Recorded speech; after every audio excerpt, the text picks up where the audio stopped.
hurricane hits your town and the power is out. Your child is diabetic and you need power to keep her insulin refrigerated.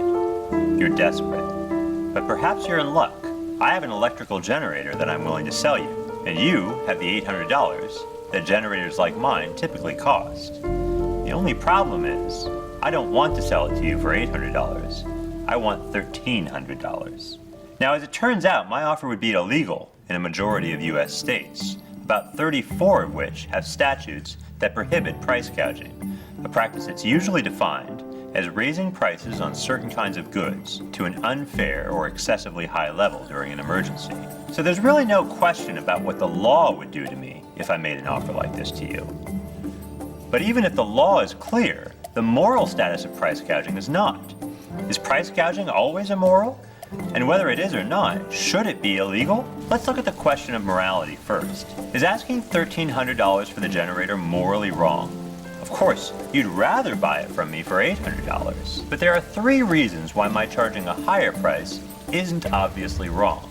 First, remember, you don't have to buy it from me for $1,300. If that's more than you think the generator is worth, you're free to walk on by. If you do decide to pay, it's because you believe you're getting more value out of the generator than you do from the $1,300 you gave up for it. In other words, you're coming away from the deal with more than you gave up. Second, ask yourself what would happen if I did charge only $800 for the generator. Remember, you aren't the only person who needs electric power in this situation. If the price was lower, would the generator still have been there when you tried to buy it?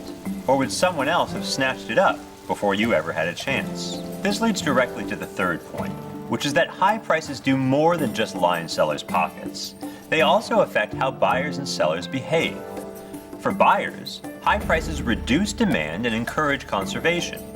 They lead buyers to ask themselves whether they really need that generator or hotel room, or whether they can do without.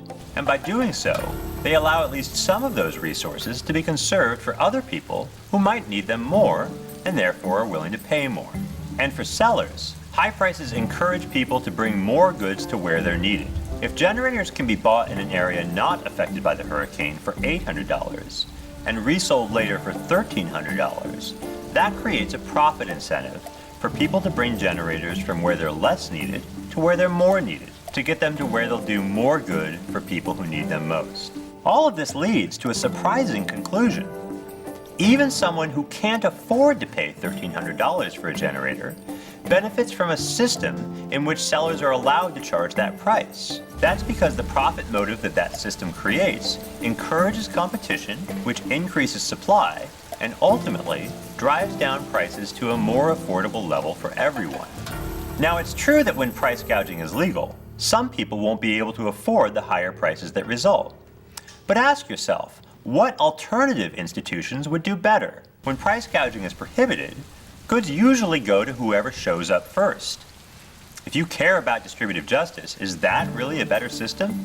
I think there are good reasons to doubt that price gouging is immoral. But suppose you're not convinced. Suppose you think price gouging is exploitative and wrong. Should it be illegal?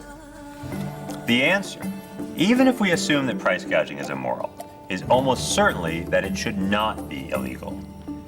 If price gouging is wrong, it's because it hurts people in vulnerable situations. But then the last thing you want to do is hurt those vulnerable people even more.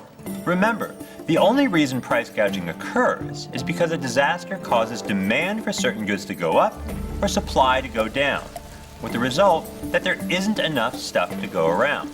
Anti-gouging laws don't do anything to address this underlying shortage. In fact, they make it worse by destroying incentives for conservation and increased supply. So even if you think that price gouging is morally wrong and that merchants should refuse to engage in it, making it illegal doesn't make sense. It hurts the very people who need our help most.